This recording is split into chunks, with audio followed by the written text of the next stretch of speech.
Yeah, I'm fired. Let's do it. Hey, everyone. This is Jane from the Let's Get Loud podcast. And today we have someone that is loud, bold, fun. I don't know. We feel like we know you, Jake, but we have Jake from Midday Squares, everyone. Pew, pew, pew, pew.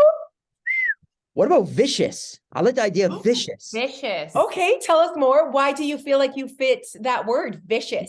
I just like that word. I don't know. I'm a nice guy. I'm like super nice, but I am bold. I'll tell you that. I am bold. I'm wild and I'm unapologetic like you two. You guys are wild and unapologetic. And that's why I think we connect at a very deep level. And I feel like you said you know me, but I feel like I know y'all. That's the cool thing about this whole thing. We never met in person. We've never. And you're just in Montreal, which is just, I thought you were actually in Toronto, but I saw that you were on some TV show, some French TV show. I think that you're just like, you're not stopping yourself from doing all the things.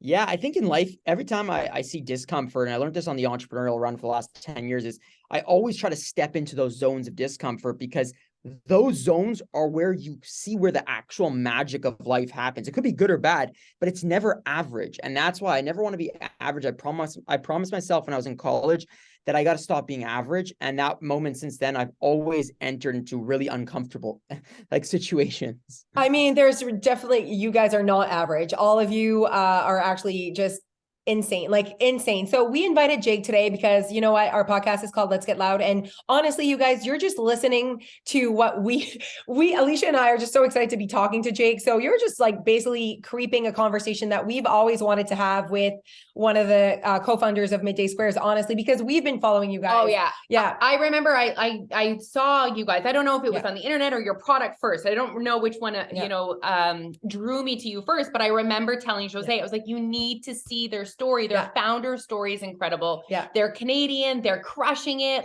And I was just height creep. That's how it happened for us. Alicia was like, you need to follow Midday Squares because I think we were eating the product, and you're like, the founders of these businesses, they're fucking crazy. And it was like, you need to watch their founder story. So in their highlights, you guys, you have to go watch just the raw realness of it. You guys are crushing it. Like, I don't know what else to say. You guys are fucking crushing it. Okay, don't hype me up. You're getting me fired up right now. What's interesting is, the food space is such an intimate space, and we eat the foods, we drink beverages, it goes in our body. Yet I found when we first started, there was no really emotional connections to brands. We were buying them because of like commodity or price or functionality, rather than being invested into a brand like we are in fashion or we are in cosmetics. And I was just like, my partners, I was like, how do we emotionally connect to the consumer at a deep level? And basically what I said to them was, we just got to tell a great fucking story that actually relates to the average human or the normal human. They could be like, this company is just real. It's authentic. It's true. It's unapologetic. And when you see our product in the space of 40,000 other grocery items, we shine bright like a diamond because you're like, I love that team. I love what they stand for, and their product's great. And that just enhances the growth, and it spreads the word a lot faster than just buying marketing materials or buying advertisements on billboards. And we don't have the budgets like Hershey's or Mars or Mondelez or even those better for you companies that are pretty large. We just have a great story. And for us, it was just like, let's fucking share it. Let's make friends with our customers. Let's not make them customers. Let's actually get to know them at a deep level where, I could take my shirt off, literally open up, show the nipple if I have to, it doesn't make a difference. That actually creates human to human, right? And that's the vibe that we try to portray and live by every single day. You definitely are crushing that. And obviously it might've been easier when you guys were smaller. I'm watching your story, and the photos, the Polaroid photos that you guys used to take and then hand deliver, that's nuts. Oh, that was crazy. So we would literally do them for an hour. Literally imagine this. We'd dress up funky in hockey helmets, because that's Canada, crazy hair, wigs, glasses like I'm wearing right now. And we would literally take a Polaroid every 2 seconds and then hand write to our customers, hey, Jose, we love you so much. We love your dog, or whatever it was custom that we found about you. And then we'd go hand deliver it to you. So you'd meet us on top of that. Today, we still do that, but we do it with scale, obviously. My mom still writes every Polaroid picture. Stop. She does it for free. We tried to pay her. She doesn't take money. It's ridiculous. She does it because she loves her kids, I guess. Yes. And but now at least we figured out a way to do crazy photo shoots. take the pictures. So we don't do them every day. It's all being done strategically. But again, she's done 600,000 of them. I mean, I was going to say, like, I ordered a box the other day and I'm like, wow, like they're still doing this. It's incredible. Yeah. And I don't know if it's because we're in that entrepreneurial space, and it's like, we see like just the photo shoots and just the work, the team. So that was a part of like our conversation and what we want to ask you. Like, your team seems incredible. They seem to be on the same mission than you guys. Like, they want you to win. Like, everyone's winning. And it's just so fun to watch and to see. And I think you guys are, how do you decide who is in the team? Like, how does that work? This team is incredible. And I always say any journey of entrepreneurship or any company you're going to start with, you cannot win without a great team and great people. And for us, you know, I'm not saying we're perfect. We're definitely not. We actually make a lot of faults. We've been through a lot of different turnovers and stuff like that. But that's because we're trying to find the right group of people that flow really well together and elevate and actually keep momentum moving forward and not backwards. And for us, like, everything's documented here. Think about it. You can't just come here and not expect to be filmed. There's cameras rolling 24/7, all the rooms. So if there's someone crying in a breakdown, going through something, the camera is rolling. And this is something that you, as a person that's going to join us, need to be comfortable with, right? We obviously go over it because for us, we promise since day one that we are going to show the unfiltered, real, raw version of whatever happens. If it's good, bad, ugly, we want our fans to know and be part of what everything is going on. And that means there's stuff that's not really comfortable that gets shown, right? And yeah, it makes it very hard to formulate a team that really believes in that vision. But once you find it, it's magical and it just flows. Well, we said the same, like we were talking before we got on, and I was like, we know that there needs to be a fucking camera all the time because we see your videos. I'm like, who's filming? Like, because like, we don't have that, right? So who's filming, who's editing, like, because we are somewhat in the world like that, we see the work and the resources that you guys have dedicated to that part of your business. And my God, it's working. No, it's definitely working, but that was like risque because you have to keep it up, and it's a lot. It's a job. It's a full-time job. And here's the kicker. When we started, everyone thought we were out of our minds because we hired a videographer as the first hire rather than a food scientist. And people were like, you're a food company, why are you hiring a person that takes videos? And we're just like, because we truly believe that marketing in the future, or today from the future onwards, is who is going to be the best storyteller. Whoever is the best storyteller is going to win the consumer at the deepest level. So we have a whole team dedicated now as we scaled. Obviously, we have videographers, we have editors, we have showrunners, because it's all just synchronized. They got to come up with a story. They got to be able to have the captured content. They have to go through the old content, B-roll, and then they got to formulate a short video that captures something that, you know, an average person wouldn't necessarily know about, an average person would be curious about, but also our current base to be excited about as well. So it's a very hard, complex job. But that being said, we like to call ourselves a chocolate manufacturer, but also a media company. So two under one roof. Is that where the podcast idea came from? Because you guys have a podcast now, and I'm like, just even that, like, that's a lot of work. I'm like, why are they doing this? Like, yeah, but it's to keep the story alive, to keep that, because podcasting is massive right now. And if people are interested in your story, they're going to be interested in what you have to say. You're just doing it all. Y'all understand podcasting. It's so much work. Even us, we don't have the resources to fully keep consistency on that podcast. We wish we could do it once a week or once every 2 weeks. Right now, we're doing once every 3 weeks because it's too much pressure and time on the team. That being said, the reason why I have a podcast is so our industry can actually understand what's going on through our minds as strategy. When we talk strategy of what we're going through and how we think through solutions or problems, that way they can get to know us at a very deep, deep level and understand that we're not just these millennials that are whack and crazy and unapologetic, but we actually have this strategic executional skill that we want people to see. But again, content takes up so much time. If you want to be great at it, you need to give your energy, your momentum, your passion, and you got to become obsessed with the craft, because otherwise, eventually it's just, if you don't stay consistent and keep giving, it's eventually going to give out and it's not going to continue. Your story's not going to continue to be told, and people are going to forget about it. They're not going to want to be part of it anymore because there's millions, if not billions of pieces of content being shared daily in the world. Yeah. Oh man. Yet you're still always on my timeline. It's the top one. just Jake in grocery stores, like just that, like and I know, like, I think that the average person, because we're in that space where you have to go to the grocery store, you have to take a picture, and that's not your only job. Yeah, you have like we know things. that you do other shit, so we're like, oh my God, like, so like there's so much that's happening, and we know that the work that's put behind. That's why we're so inspired. Like I often say, I'm just like, did you see their video? Did you see their photo shoot? Did you see? Because we watch and we're like, holy, like they are just keep the momentum. I know momentum is one of your favorite words, but like it's just you're just pushing. I've noticed lately that you guys seem to be balancing more that space, like, because I haven't seen all of your pieces of content because there's so much, but I definitely saw tears and like, this is fucking hard. And like, you guys just, between the three of you, you, Nick, and Leslie, it's like, there's a lot of emotion, and I can just imagine being three of you. I think it's beautiful that you're with your sister. I think it's great. I love the love. I love the relationship there. I think it's great. And then I'm like, I see you guys taking a little bit more vacation. I saw you in Bahamas. I see Nick, I'm a creeper. So I see Nick and Leslie in Mexico, and I saw your mom. Your mom's a babe.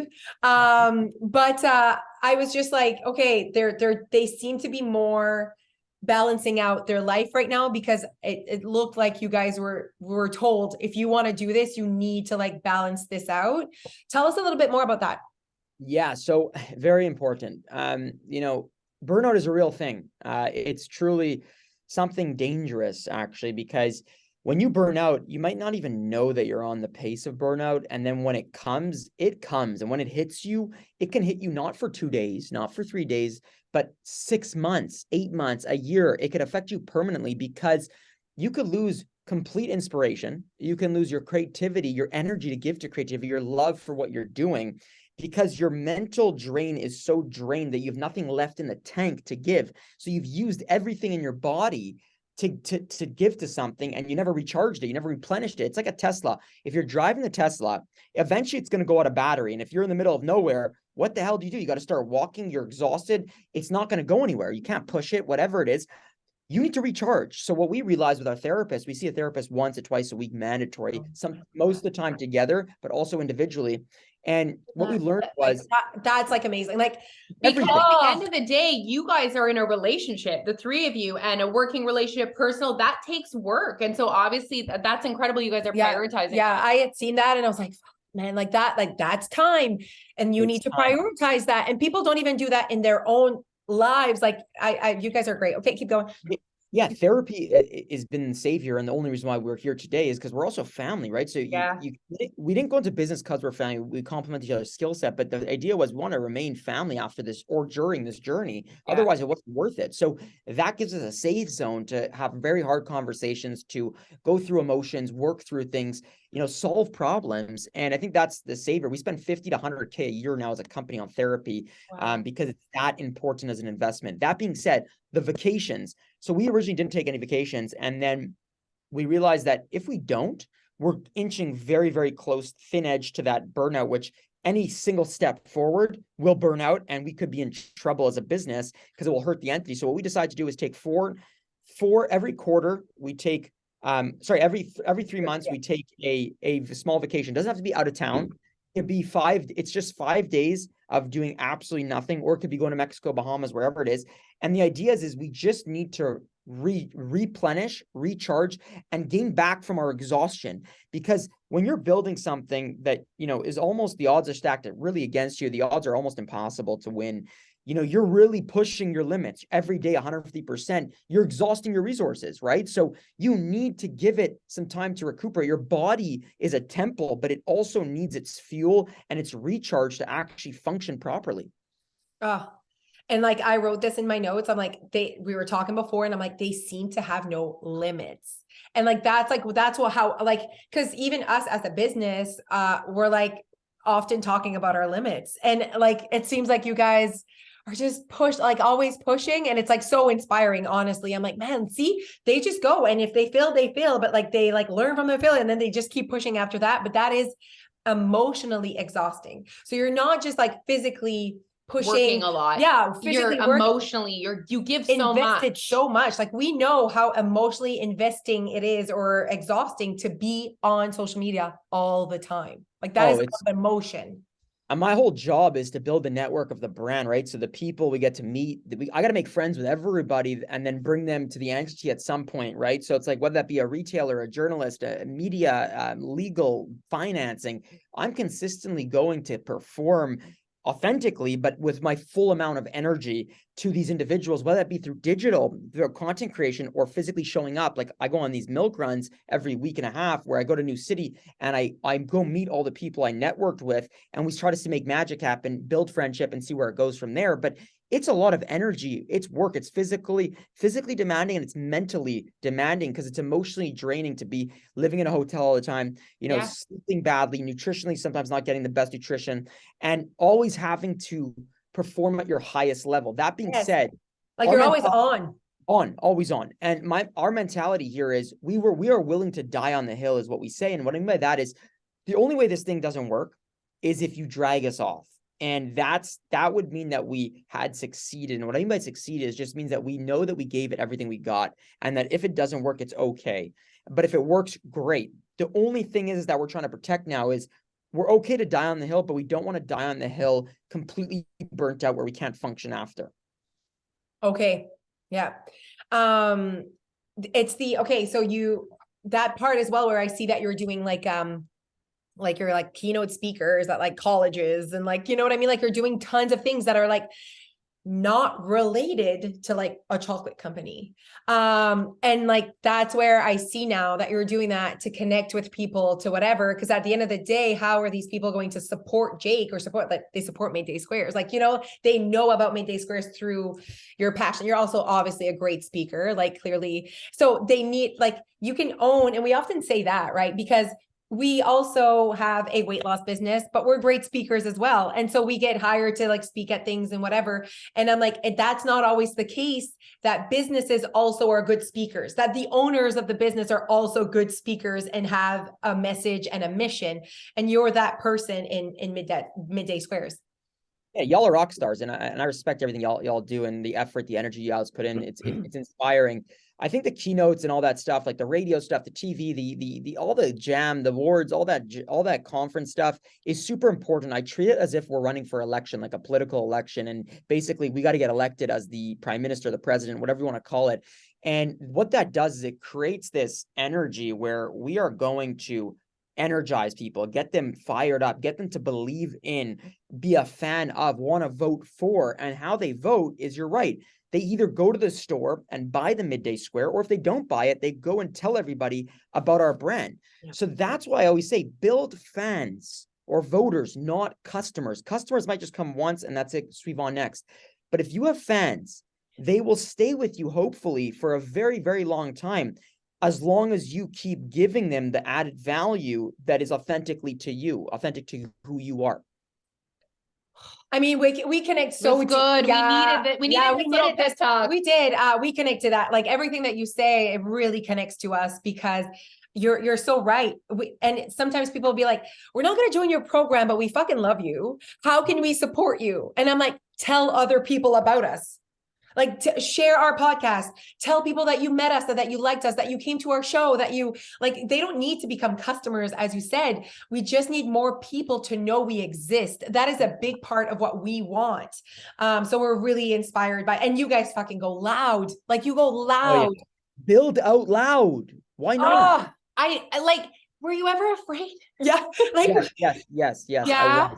I was, because I'm going to tell you the truth. When I was in college, I was doing everything for other people, meaning I was trying to please, people I love, like my parents, my friends. I wanted to show them that I could be this academic. I said to be an actuary, and I was like, I'm going to be an investment banker. I'm going to kill it. And that's all I did, was not for Jake. It was for everybody, to show that I could do it for everybody else. And I was basically in a mental handcuff, right? Because I was doing everything I hated. I actually had so much hate, which I don't really have today, any hate to anything, but I did, because I was so angry at myself that I wasn't being authentic, that finally I let go when I started failing the actual grades. And I said, I'm done with this. Like, this isn't me. Like, I cannot continue to follow this path that society, unfortunately, sometimes caves you into, where you can't see above anything else other than the path that's there. And as I've been on this journey, so I was afraid then, right? I was like, is this my life? I'm going to be miserable, unhappy, be doing everything for everyone else but myself. It's exhausting. It's not authentic. It takes more time, energy to be somebody else and to be yourself. And then I finally realized over the last 10 years of actually, again, stepping into discomfort, being more and more confident who I am and respecting myself for that, I finally start to realize that I'm honestly this zebra. There's a lot of zebras in a forest. Imagine this. And I'm this giraffe, and there's nothing wrong with the zebras. But I'm this giraffe and there's this forest, and I could see above the trees. I could see below the trees, the side of the trees, but I'm with a bunch of zebras, which unfortunately cannot raise their neck above the trees. So they can't see the beauty or the opportunities or the freedom that comes over the trees. And everyone can grow into the giraffe if they choose to. But a lot of the people are scared. There's the fear of judgment, being misunderstood, looking embarrassing, let's call it, if you're embarrassed.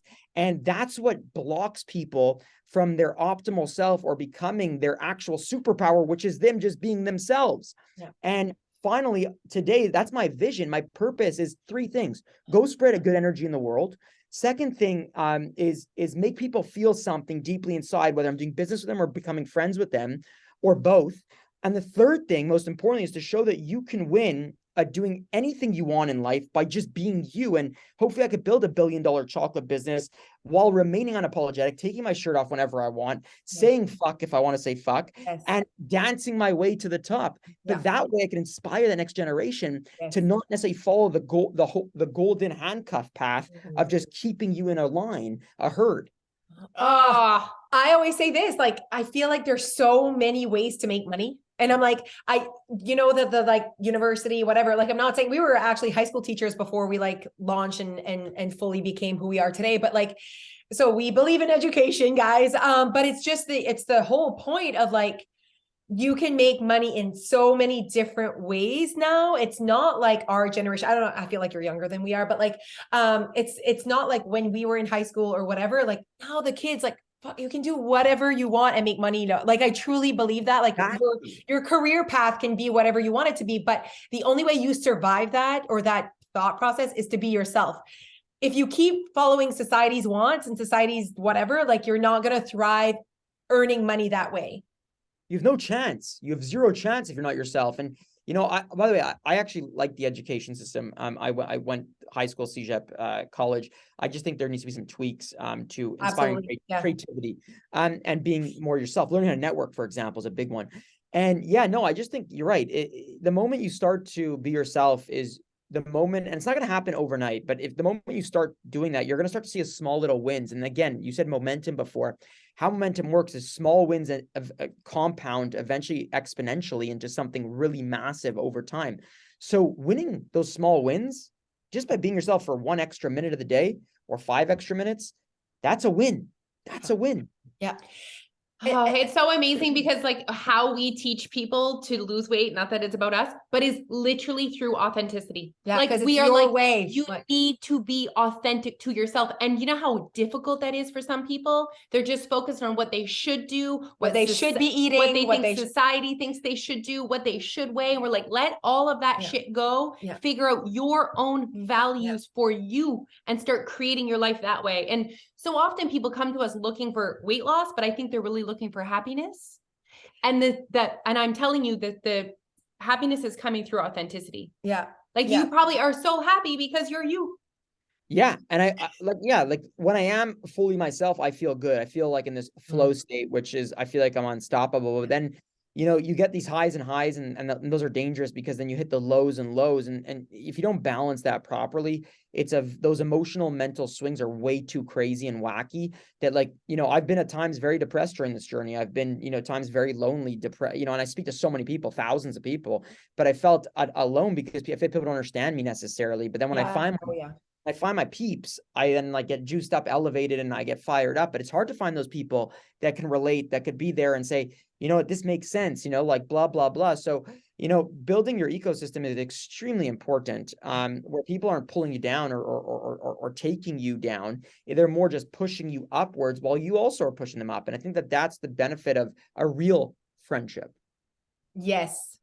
Oh, I always say you need balcony friends. We all have basement friends that bring us down. We have living room friends that we just kind of feel comfortable with, and then balcony friends. And we need balcony friends. They're just elevating. And when you meet other entrepreneurs, you meet people that are being loud and getting outside of their comfort zone. It's just incredible. Yeah. And for you to be, like you said, if you build $1 billion, chocolate company and you were yourself the whole time, like you're fucking winning. Yes. Like if, because I can't even imagine you in a boardroom with the Hershey people. Oh, I just too much. I just love it so much. It's too much. It's not even hot that.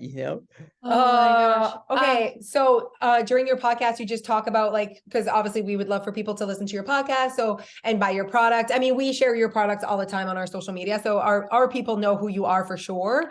We absolutely love your product. But honestly, you're not just a chocolate, you're not just a product. You are not. So why we love your product so much, Jake, it has to do with you guys for sure. So you're crushing it because you even influenced us. I actually don't know which one I like more. Oh, one of the, the product, guys, it's good.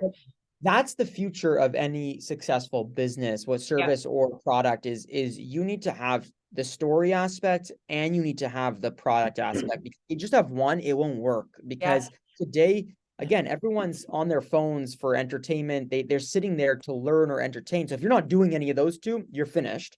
You won't get people's attention. And then if you don't have a product, they're not going to repurchase. Yeah.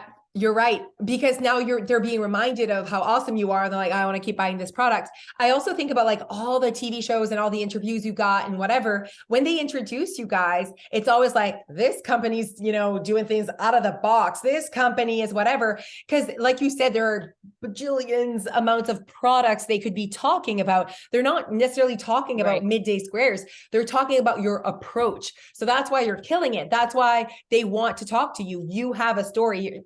I just knew this was going to work, Jake. You got to be bold outside the box like you two are, and you got to be yourself. And if you do those things and then you create something that's a great service or product, I can guarantee, make a promise today that is your best chance. It doesn't mean you're going to win, but it's your best chance at getting to the winning. It's your only actual chance. If you do it inauthentically, it will all come crashing down.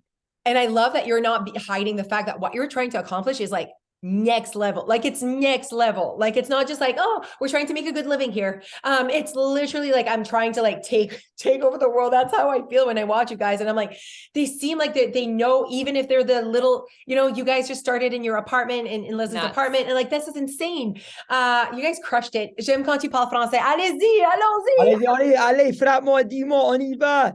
Lâche-toi. Oh man, please finish every story with that line. When I watch you, I'm oh, I love when he says it. It's too good. Mix and match. Too good. Yeah. But I do feel you guys are that story. And I love that you're being honest. If we don't do this, we're not going to make it. We can't just be safe because we are going to be eaten by Hershey, so. Yep. They will. No, they will. They'll eat it. But here's the kicker at the end of the day. It's very simple. The math is simple. If you want an English or math, it doesn't make a difference. It's the same thing. Feed an input. If you feed average inputs to a statistical graph, okay, your output statistically will be mediocre. Its average inputs will produce average outputs. But if you decide to put unaverage decisions, so unaverage inputs into that same statistical graph, statistically, your graph will output outlier points. So points that are either top or bottom, but they will not be in the middle. So what I say is that at least being an outlier, it doesn't guarantee success, but it guarantees that you're not average. And even if you lose, if you get the lower outlier, you can still learn. And that learning process is probably even more valuable than the win. So either way, go out there every day. If you're listening to this podcast and make unaverage decisions, even if they have bad or good outcomes, at least, again, it's on average. Yes. And that he's saying that, I'm connecting to the fact that people even joining our program, that's not an average decision. And because it's different and they're what the fuck? And there's no meal plans and how am I going to blah, blah. I'm yeah, because you're going to do self-work and you're going to learn about your habits. And you're going to actually be in charge here of what you want out of life. And that's that's not the average decision for people when they want to do weight loss. I know it's not about us, but I'm having that moment right now. Okay. So we have 3 more minutes of your time before you need to go do something else. Where do you see Midday Squares in the next 5 years? Just end with that. So from a from a finance standpoint, we in the next 3 years we want to get to about 100 million in revenue in North America, so Canada, US. In the next 5 years, we want to build outside of North America. So we want to be a global company, meaning that we want to head to the UK, Mexico, and then keep going from there outwards. And I think the most important goal of all is that we are still unapologetic 5 years later. Yes, just being yourself. Amazing. Oh, thank you so much for your time. This was so uplifting. I hope everyone needs to watch this episode on YouTube. If you were, I mean, thank you. We cannot wait to just continue to watch you guys crush it. We are watching and we are so proud of you guys. And you've given us so much in this podcast. I just want you to know that. So much value was added. Thank you. Thank you so much, Jake. Just know that I love you both. And I thank you so much for giving us a voice. It means the world. Please send me your address. I want to send you some sweatshirts after. Okay. See, that was awesome. You gotta rep the brand. You gotta rep the brand. Yes. Oh my God. Okay. Thank you. Go and do your thing. We appreciate you. Peace. Bye.